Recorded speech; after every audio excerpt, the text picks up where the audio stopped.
and welcome back to Interpreting India.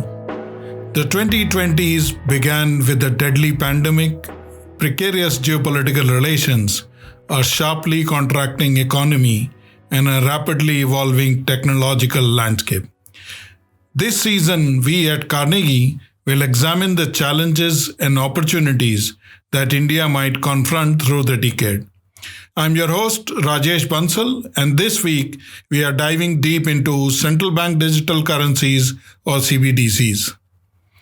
Recently, the RBI announced that it is exploring the need for India to have its own CBDC, and the Government of India has placed in the bill in the current budget session of the Parliament for providing legal backing to RBI-issued CBDC. In holding sovereign guarantee, it is meant to act as a replacement for cash.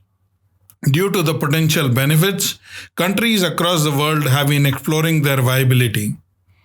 In this episode of Interpreting India, we try and understand how India's digital currency might alter the way we transact.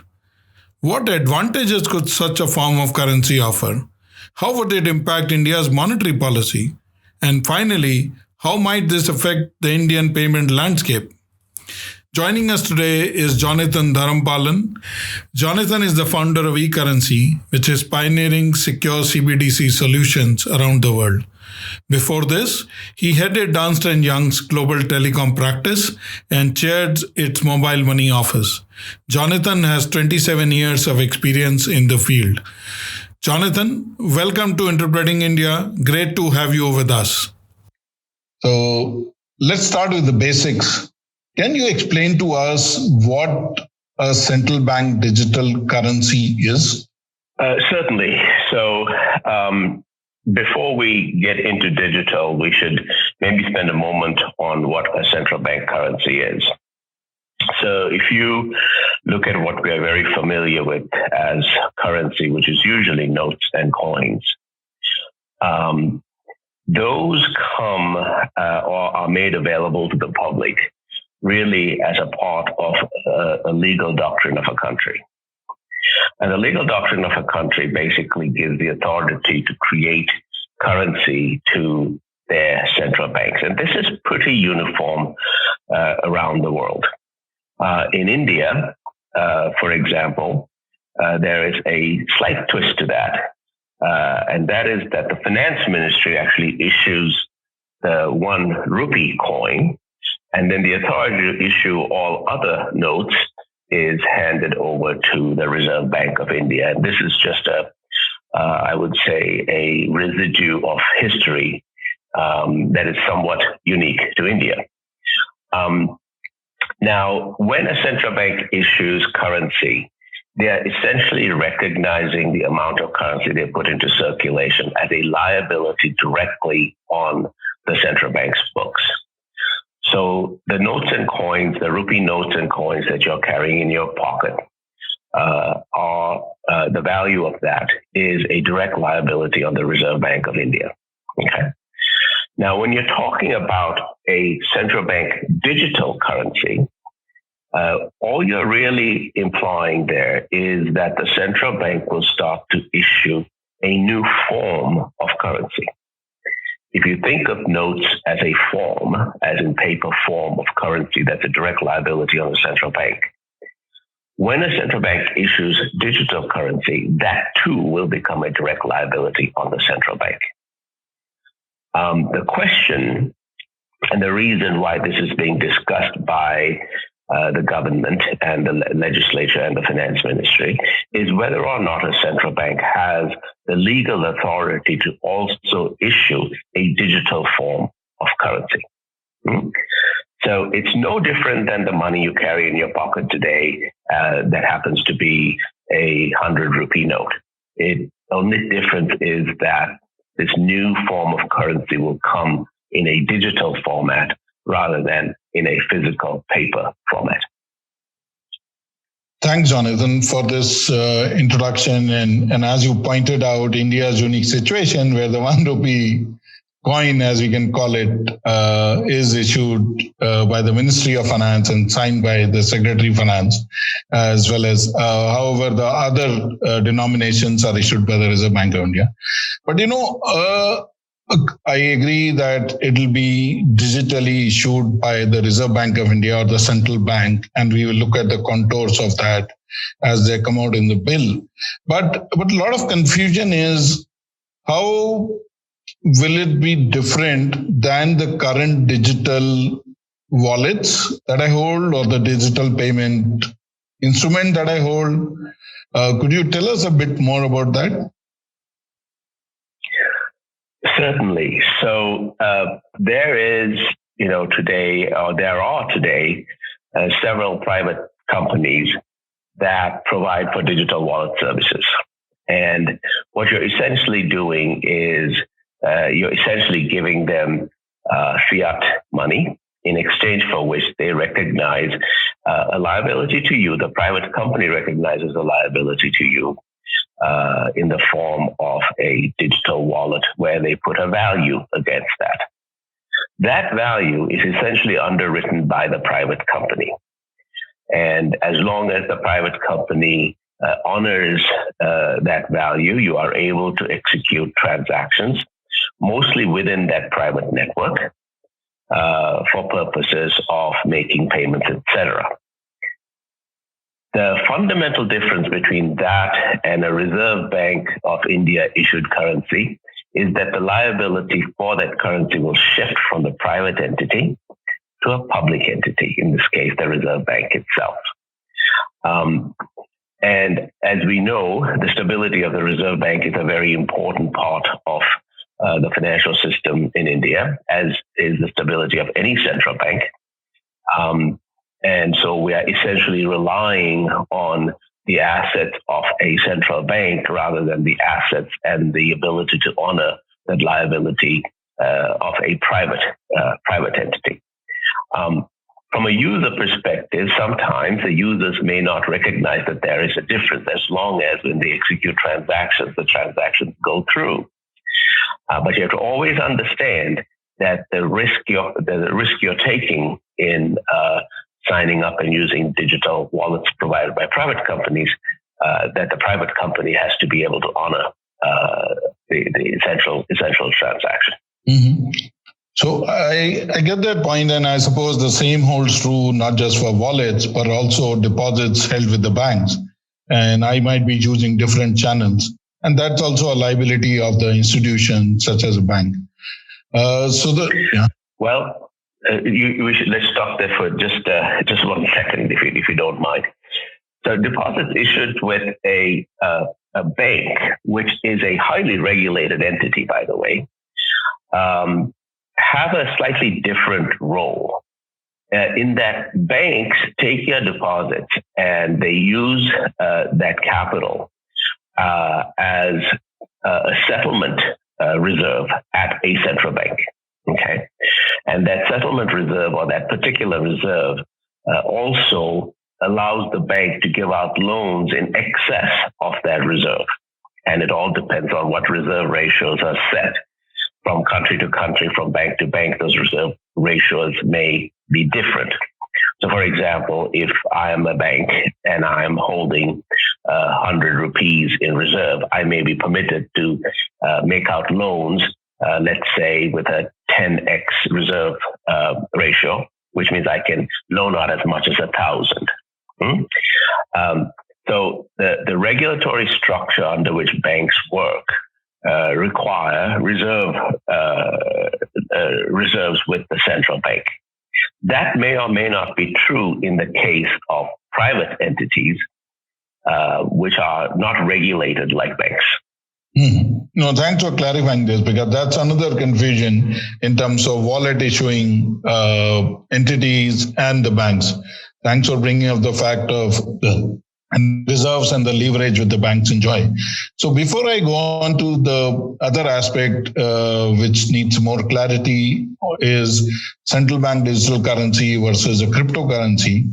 Can I at this stage ask you, when you said that it will be a direct liability of the Reserve Bank of India, are we saying that 1 billion adults would need to open an account with the Reserve Bank of India? How would it play out?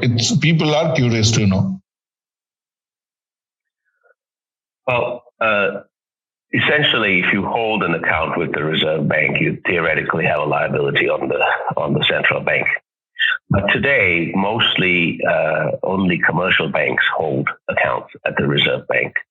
The public does not directly hold accounts at the Reserve Bank. In a digital currency world, the Reserve Bank could take two approaches. One is the one that you suggested, which is to allow the public to hold some form of an account directly at the Reserve Bank. But it also turns out that the technology is available for the Reserve Bank to issue a digital bearer instrument. And a bearer instrument itself is not an account, but rather more like a physical currency bearer instrument, meaning they can issue a secured piece of paper saying this recognizes a liability on the central bank. Similarly, they can issue a digital instrument that also works just like the physical bearer instrument, which is not an account, but rather a recognition that the central bank is underwriting that liability. So these are sort of two approaches that can be taken, and there are variations between these two. But these are two approaches that can be taken. One, what you suggested, which is the public holding direct accounts at the central bank. Another, where the public is actually holding a digital bearer instrument recognizing the liability of the central bank. Mm-hmm. No, thanks. This is very helpful, and I might come back to this in the second half of our conversation. But before that, because a lot of media reports and a lot of people I speak to, they seem to think that it'll be like the private cryptocurrency. So people might kind of start thinking that, so now the Reserve Bank of India might issue a private cryptocurrency like a Bitcoin or an Ethereum. So could you tell us, I know you alluded to the definition of CBDC in the opening question. For our listeners, give more clarity on the difference between cryptocurrency, or if I can call it privately issued cryptocurrency, and the design of a central bank digital currency. Well, the term cryptocurrency implies that somehow this thing called a private cryptocurrency is actually a currency. I would argue that it's not a currency at all. It does not comply or does not fundamentally attribute its existence to a legal doctrine. And it is, I think, a view that currency itself is really more a law manifested in an instrument rather than the ability for somebody to claim that they've created a currency. So the currency by law of India is a rupee. It's an Indian rupee. In fact, examination or careful examination, and this has been debated in the courts, careful examination of this legal doctrine might lead you to understand that no other currency actually is valid in India except an Indian rupee. Now, this, of course, is being actively debated. So you talked about the bill that's going through that's being introduced as we speak, is, I think, an attempt to clarify that further, to indicate that the legal currency of India is an Indian rupee, and that the cryptocurrencies are not currencies at all. But we have to recognize that over the past 10 or 12 years, there has been a lot of talk about these cryptocurrencies. And I think that talk emanates from a view that a group of people can get together and define for themselves what a currency is.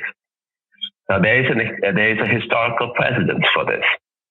So before there were central banks, or even sometimes after there were central banks, private groups got together and created what were considered monetary instruments by printing various forms of securities on paper and distributing it for purposes of use within that private system.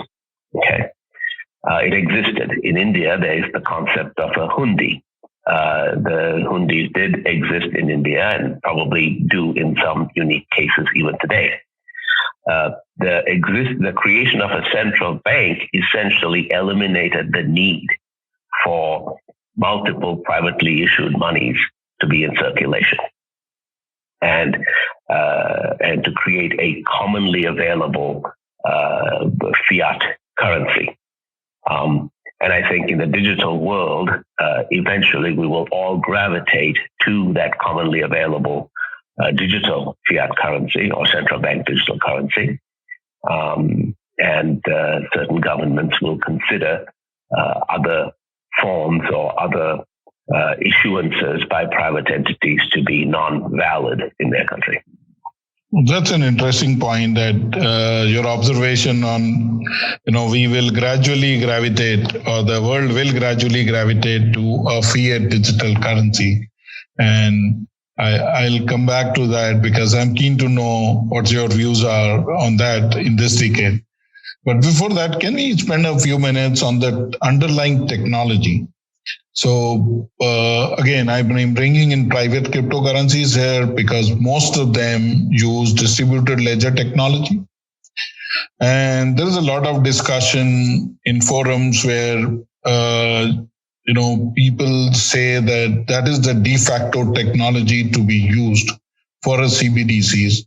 So could you tell us, whether do you think DLT is a suitable technology backbone for a CBDC? If yes, why? And if not, why not? There have been several studies, and there are various experiments going on as we speak around the world, experimenting with various technologies for the purposes of issuance of digital currency.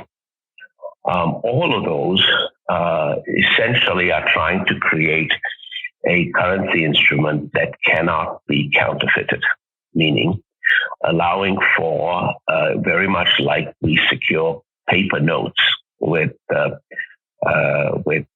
printing security, whether that be the design or the ink or the watermark or reflective features on the currency instruments. These are all efforts to create a currency instrument that cannot be counterfeited. A similar effort to create this in the digital realm, similar technologies are being experimented with to create this in the digital realm. Several people have naturally gravitated towards the technology that was that underpinned Bitcoin, which was recognized as the use of blockchains. And subsequently recognized that they existed by replicating the information in multiple ledgers, and by arriving at a consensus mechanism to execute every transaction, that might be a way for central banks to also issue a digital currency. We don't actually think that that's the right answer. The right answer is one where the central bank has a unique sole responsibility for the issuance of the currency rather than a consensus mechanism or even a distributed ledger mechanism. There are other technologies that can secure currency, very much the way physical currency is secured and issued in a manner where only the central bank knows what those security mechanisms are. And those security mechanisms cannot be replicated or somehow counterfeited. Oh, thanks a lot. So let's look at, the BIS has been doing a lot of research on the motivations of what and why should central banks potentially go for CBDCs. And one of the things I want to bring up in Indian context is, is that there is a lot of talk that CBDCs can enable low-cost instant payments. However, in a country like India, where low-cost instant payments already exist in forms of UPI, IMPS, what do you think could be the main benefits of implementing a CBDC, given India's, I would say, well-developed payment landscape?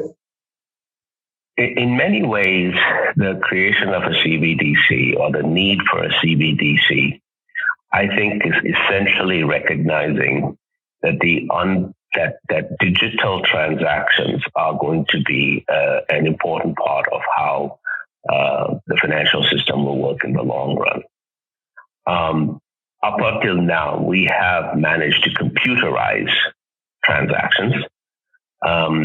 And I would say that that has brought us a long way, whether that is instant payment systems or real-time payments or 24/7 settlement mechanisms, all executed by computers. I think the recognition to move to a digital currency goes one step further. It goes to the very underpinnings of the currency itself, which is the most basic form of financial instrument. And to recognize that the most basic form of financial instrument is created at its core by a central bank and made available to the broader public is a major step forward. It is essentially deciding on the very language, the digital language of the currency itself. Now, some may argue that extending the existing computerized systems could achieve much of the desired results. And the answer is yes. I think to some extent the existing computerized systems and payment systems can be extended to allow for instant payments, etc. But unless you address the most common part of the language of the Indian rupee, which today comes in the form of paper, and hopefully in the future will come in the form of a digital bearer instrument, you haven't addressed the most sort of basic underpinnings of what currency is. And I think central banks are starting to recognize that.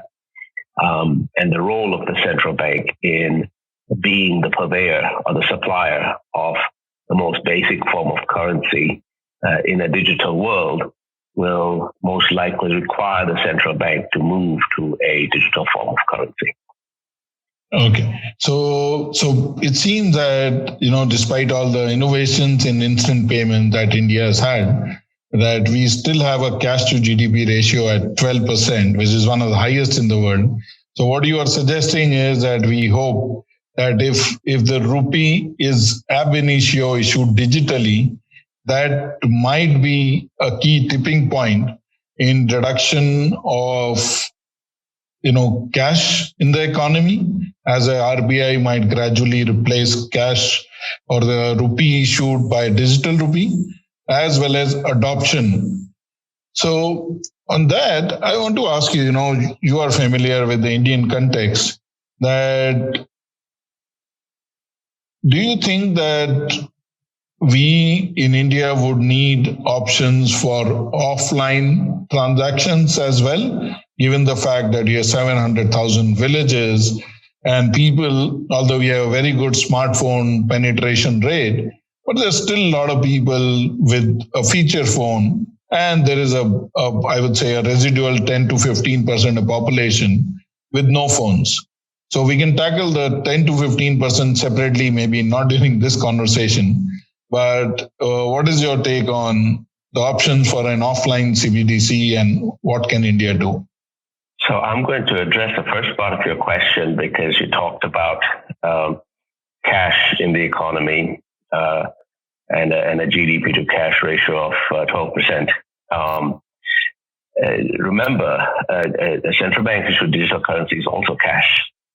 It just is not cash on a piece of paper. It's rather cash in digital form.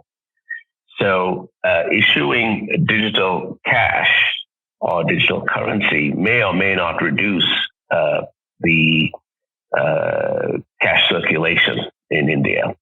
It'll just introduce a new form, whereas today it comes in two forms, notes and coins. Will come in three forms, notes, coins, and digital. Okay.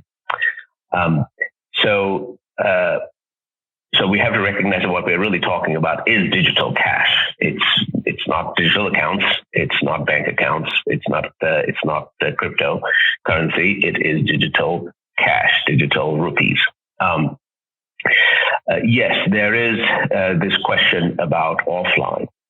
One of the reasons why a ledger-based system may not work for purposes of a digital currency is that a ledger-based system may require constant connectivity to execute transactions. A bearer-based system can essentially go offline.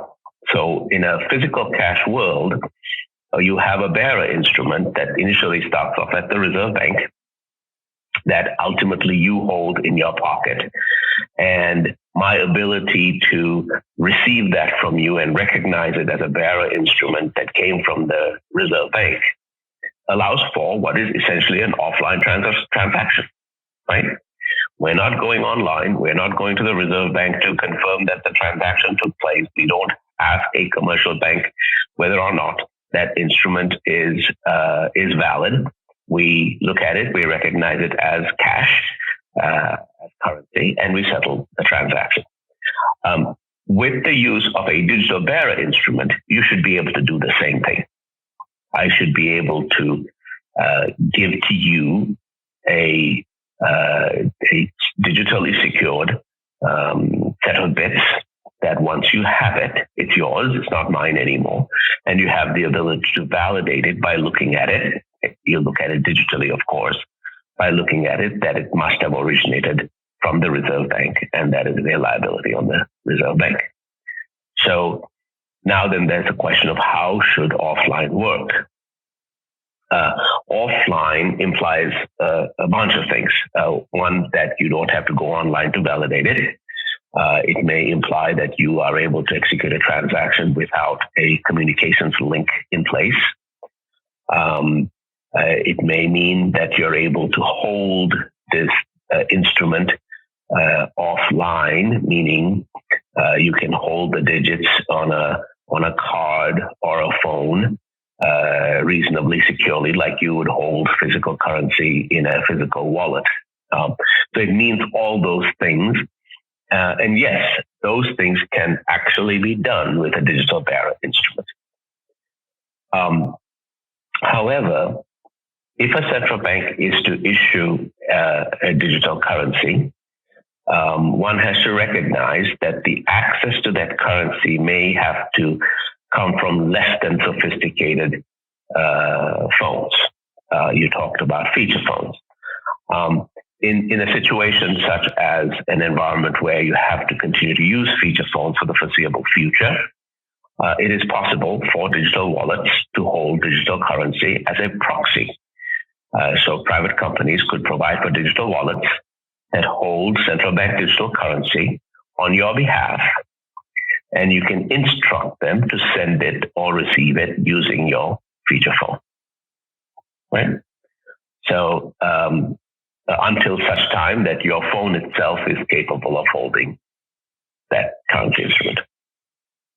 I hope I answered your question. That's a long answer to a question. You did answer, and although I would love to go into, I'm imagining how it would play out in a village, but I mean, you actually ended this answer exactly on, on the topic that I want to bring up now, is that you mentioned that, if I have a feature phone and I can potentially request private companies to come in and direct them to transfer the money.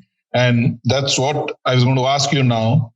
In your view, there are a lot of payment players in India, intermediaries, payment gateways, payment aggregators, wallet companies.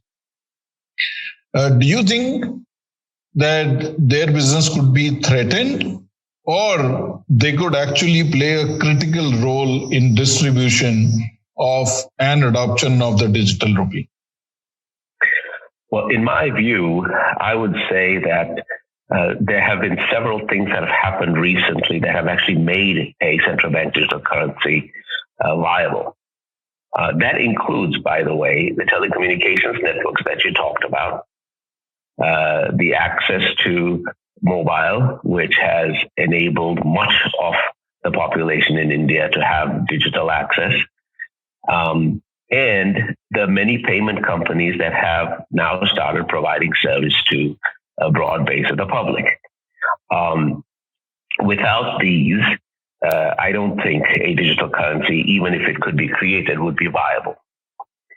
I also believe that central banks will leverage this infrastructure.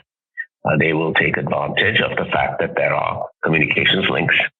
They will take advantage that wallet providers are able to provide these services, and if it's appropriately implemented, the central bank digital currency will be able to reside in these private sector wallets that are created for the public. And those private sector wallets can be provided by commercial banks or by pure payment service providers. And they will, of course, be obligated to transact only in the digital rupee provided by the central bank, and will comply with instructions given to them by the public to send or receive as necessary the central bank digital instrument. Something very interesting happens, by the way, if the central bank issues a digital currency and obligates private companies to transact in them, or to provide for wallets to hold them. And the interesting thing that happens is that the currency itself becomes fully interoperable, meaning you are able to send and receive transactions from payment provider A to payment provider B, because you use payment provider A and I use payment provider B, because a common instrument can traverse from one network to another. So that's, I would say, it seems that it might become less of a hassle for the payment service providers to provide conversion from physical cash to digital cash, and might actually give more opportunities for them to innovate on top of the digital rupee. That will be interesting to see how the market pans out, because India prides itself in innovation in payments. So that's a very interesting point. Thanks for bringing that up. So another question is, one of the concerns or the key concerns of the government of India, where they are banning cryptocurrencies, is the concern regarding anonymity, safety, money laundering, cyber security concerns. Could these also apply to CBDCs? How does anonymity versus privacy issue, do you think it will play out, or what is your recommendation to India? Well, sometimes the words anonymity and privacy are confused or used interoperably, but they're actually slightly different matters. So the matter of anonymity says that you and I are executing transactions and neither one of us knows who the other is. In the currency world, that rarely ever happens. In the currency world, I know I'm receiving a transaction from you, and you know you're making a payment to me in the physical currency world. So whether or not anonymity is necessary in the central bank digital currency world is, I think, up for debate. Certainly the senders and the receivers will have knowledge of each other. And if there is a payment intermediary in the middle, the payment intermediary may well know that you and I have executed a transaction. Anonymity may not be necessary, as it doesn't really exist even in the physical currency world. Privacy is an entirely different and important issue to consider. We have taken for granted in many ways that currency has allowed for us to execute, physical currency has allowed for us to execute transactions without intervention by the government or the central bank. And this is being discussed broadly as to whether a central bank digital currency should allow for that, the privacy of parties executing transactions to extend into the digital currency world.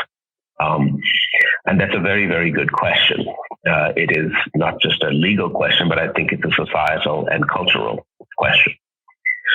I believe that what will happen will be something very similar to what exists today, which is to allow for a relatively smaller transactions to take place with all privacy preserved, and for the public to go about their daily lives without having to have the central bank or someone else monitoring, their transactions as they go about their daily lives.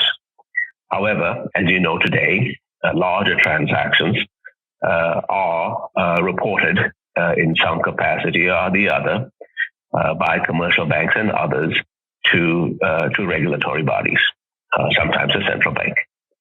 So I have a feeling that we will arrive at a place where the central banks will require certain larger central bank digital currency transactions to have some form of a privacy toggle, if you want to call it that, turned off, meaning there will be the possibility for a central bank to know that some large transactions have taken place. This will all depend on both policy and law. And of course, cultural acceptance of what these requirements are. And hopefully I've addressed your question. Yeah, no, this is helpful because as you said, toggle between, details being available for large value transactions versus they not being available. That's why some people call central bank digital currency as programmable money, right? So the central bank can decide on what the rules should be. And as you said, it's not just the law, it's also the societal, values and the culture that would need to be taken into account for the calls a country take. Could you tell me a bit more about, do you have any concerns on cyber security issues in a potential CBDC? Absolutely. And I will put it under the broader category of security. If a central bank digital currency is created, the next sort of important thing becomes the security of the digital currency itself. Central banks will be concerned about security in multiple ways. One, we talked about already, which is the counterfeiting, meaning the creation of more currency put into circulation than the central bank intended. Okay. Another is the potential manipulation of large and or small transactions. The validity of every transaction, whether large or small, has to remain intact so that the public will trust that the central bank digital currency actually works. And then lastly, there is the concern of cybersecurity, manipulation of this digital instrument from outsiders both within the country and outside the country. And so the security is not negotiable in the creation of a digital currency, just like security is not negotiable in the creation of a physical currency. And as technology evolves, the challenges associated with security will only continue to expand. In looking at technologies to secure digital currency, we have to consider challenges like that might be posed by things like quantum computing. And so any technology used to create digital currency has to be in some way quantum computing proof. So yes, security is a big matter. It's not just cybersecurity, but just counterfeiting security and the security of transactions. And central banks will have to be concerned about that and will have to take steps to be constantly vigilant. Okay. Now, this is helpful that you brought in a larger ambit of security and not just cyber security, as I just mentioned. And these are critical, considerations whenever a CBDC is launched in any country and in India as well. So, you're also aware that India is one of the largest recipients of inward remittances. If I remember the number, I think it's about $80 billion a year. So could you tell me briefly about your views on the potential of a CBDC being used for cross-border payments? And I'll qualify that would, I suppose, will mean that wherever the remitter is, whether it's the US or UK, that country might necessarily need to be on a central bank digital currency. But correct me if I'm wrong. It's a little bit more complex than that, and this might turn out to be a long answer. So cross-border transactions, to execute cross-border transactions, there is always an intermediary currency involved, especially where the originating currency and the terminating currency are not reserve currencies. So basically what's taking place in a cross-border transaction is that the originator is buying one of the reserve currencies and essentially selling that reserve currency on the other end and remitting in the recipient's local currency. Reserve currencies today, for all practical purposes, include the US dollar, the British pound, the euro, the Japanese yen, and also the Chinese renminbi is being considered in some ways a reserve currency. So with the exception of those currencies, all of the transactions essentially go through a reserve currency for remittance purposes. It is not necessary that the originator and the terminating countries are already in CBDC for a cross-border transaction to take place. However, the intermediary currency may well have to be a digital currency if you want to make a CBDC type cross-border transaction. We're a bit away from that, I believe. And I think, one by one, as the countries convert to CBDCs and reserve currencies convert to CBDCs, a fully digital remittance cross-border can take place. No, so that leads me to a last question. As you said, we might be, a few years, I'm just adding words of my own, few years away from other countries. But if I would just take an example of G20, in this decade, where do you see, the G20 countries' adoption of a central bank digital currency? The BIS survey indicates that a lot of central banks, including the US, the ECB, Bank of England, Korea, Bank of Japan, are working on it. But let's say do some crystal ball gazing, and you are the expert, you've been working in this field. Where do you think it'll go this decade? The technology to do a central bank digital currency, I think, is imminently here.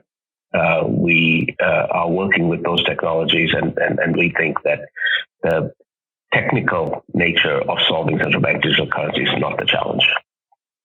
The challenge, and you're seeing this in India, and we will see it in other countries, is to make sure that the legal underpinnings of a digital currency are appropriately in place. As I mentioned at the beginning of our talk, I said that currency itself is more a legal doctrine than a thing. And then if you're going to have a digital currency, we have to be sure that the legal doctrine of a digital currency is appropriately addressed. And it is very good to see that governments around the world are actually actively thinking about how that legal doctrine should be put into place before a digital currency actually comes into being. And so this bill that you talked about in India is a groundbreaking bill in that way, because the government of India is actively thinking about what laws have to be in place so that a digital currency becomes possible in India. The rate and the speed at which a digital currency will come into being, I think, can happen very quickly. But then we have to consider adoption. What is the most effective way to get the public to adopt a digital currency? And just like anything that is digitized, and we have seen this transition in education and communications and commerce and what have you, once it's adopted, people never go back. I'm sure the day we both gave up a pen, which I don't carry in my pocket anymore, we never went back to using one. We stopped using stamps and sending mail via the post, and we never went back to sending mail via the post. So a digital currency will probably go the same way. Once adopted, there's probably no going back. So thank you, Mr. Jonathan, to end on this positive note that this could be the next big revolution by central banks and benefit citizens at large. It was great having you on the show. Thanks so much. It's my pleasure, Rajesh. Thank you.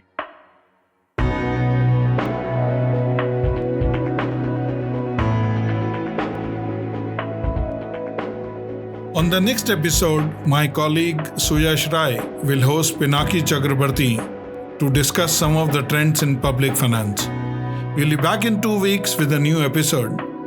To make sure you don't miss it, be sure to subscribe on Apple Podcasts, Spotify, or wherever you get your podcasts.